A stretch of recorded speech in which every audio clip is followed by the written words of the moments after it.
So kuya, nadaan ka na rin ng mga traffic lights, no? Yes, ma'am. Sumusunod naman sa ilaw, trapiko. Yes. Oo. Pero may tanong ako sa iyo, kuya. Ha? Sige.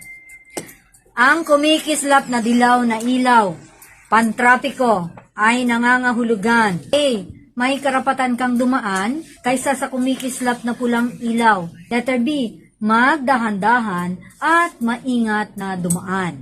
O letter C. May mga sasakyang tatawid mula sa kabila. Sa palagay mo, kapag nagfa-flash, kumukuti-kutitap o kumukurap-kurap ang dilaw na ilaw, ano daw ang gagawin mo?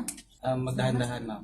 Magdahan-dahan at maingat na tumawid. Bakit idahan-dahan? Kasi anong susunod na iilaw from yellow? Di ba red? Red. Oo. Iniiwasan natin na tayo ay makaviolate na beating the red light. Beating the red light. Oh, so kung nagpa-flash siya, mag-slow down tayo para kung biglang nag-red na, ay hindi tayo makalampas sa pedestrian lane.